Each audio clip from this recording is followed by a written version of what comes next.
For day 15 of this series, we're organizing dressers used by adults. If you're just joining us, you'll find the series overview here, including links to previous missions like the one on organizing kids' dressers. Every day's mission has 4 parts to it: remove clutter, organize it, clean it, keep it clean. Ready to rock? Let's do this. Removing clutter from a dresser makes it easier to organize your stuff. We're focusing on the contents of your dresser today, and we'll deal with the things sitting on top of it on day 17 when we organize your bedroom. For now, ignore what's on top, unless it's a pile of clothing. So, work one drawer at a time, one item at a time. Put things into one of 3 piles. Now, let's get serious about that third pile. If that third pile is still large, it's time to honestly evaluate why you're holding on to an item. Some of the more common reasons and solutions are below. But it's in good shape.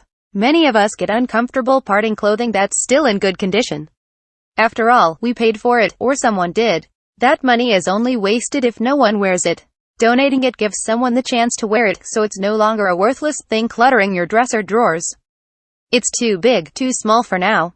This holdover from childhood was ingrained in many of us, making it hard to let go of clothes that don't fit. But, unless you're avidly pursuing a diet or exercise regimen, and I'm not saying you should, chances are fashions will change before your size does significantly. And if your shape does change, well, that's when you'll want new clothes to flatter it. I might wear it if. This is the kind of someday stuff we discussed on day 3 when cleaning off our dining tables. This can be some of the hardest stuff to let go of because it requires acknowledging that we're not currently the type of person who'd wear such a thing and may never be. But it's sentimental. Sometimes clothing has a sentimental value that has nothing to do with whether you can ever wear it again. Don't throw away your memories, but don't feel like you need to give them space in your dresser, either. Turn old t-shirts into quilts. Frame the bride and groom t-shirts you and your spouse wore on your honeymoon.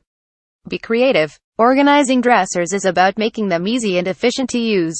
You want to be able to find what you're looking for, and you need to be able to get it without making a mess. It's nice when it also looks pretty, too. For that reason, I'm honestly not a fan of the trend to file folded t-shirts vertically. I know it looks beautiful when you first do it, and for a few days after that, too. But unless you're washing, folding, and putting away clothes every couple of days, you get to a point where the drawer is empty enough that the remaining t-shirts flop over anyway. Here are a few tricks to organizing dressers that apply whether you decide to file your folded clothes vertically or keep them in horizontal piles. Separate out-of-season items. Keep the contents of your dresser pared down, and therefore neater, by storing out-of-season clothing somewhere else. A plastic-covered bin in the basement or on a closet shelf works. Short on space? Try zippered fabric storage bags under the bed to keep your seasonal stuff dust-free but out of sight. Hang your pants, including leggings. Jeans and other pants take up a lot of drawer space.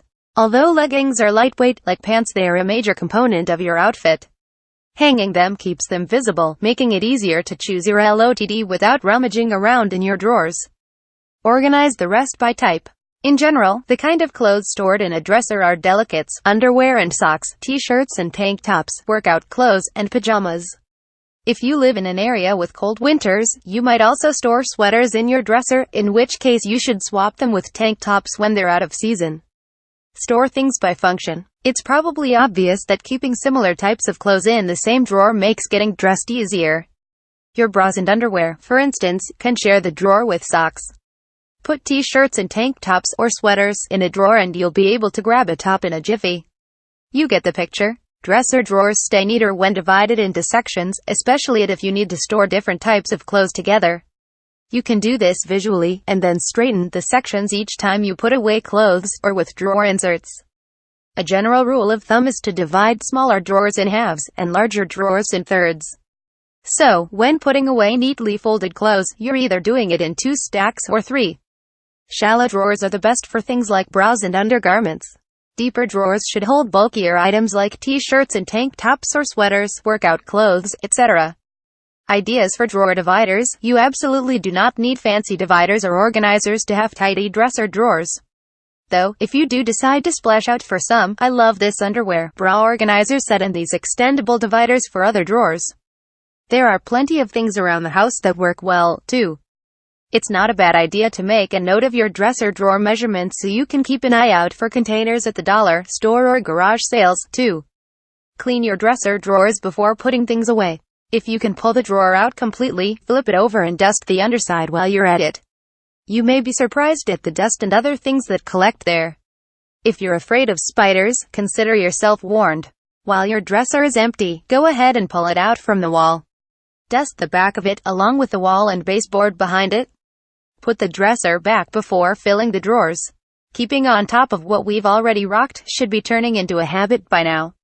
If you've been diligent about doing it at the end of each day's mission, then you've already discovered it only takes 15 or so minutes each day.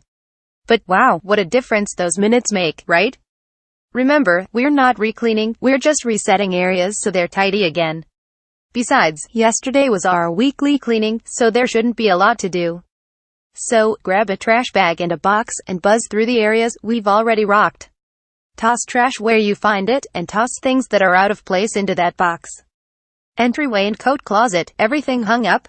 Shoes put away. Dining table, wipe the top. Tuck in the chairs. Kitchen, put away things that belong in the cupboards. Wipe the counters. Sweep, put out a clean towel. Family room, living room, straighten pillows and throw blankets. Tidy tabletops. Bathrooms, wipe sink faucets and basins, toilet seats and toilet rims. Change towels if needed. Kids' rooms, have them put away any clothes and toys that are out of place. We are going to tackle your closet tomorrow, so brace yourself. If you need a pep talk, come join our Do Home Better group on Facebook. We love exchanging tips and cheering each other on. How to get ink stains out of clothes. 20 uses for old sweaters. How to wash dry clean clothing.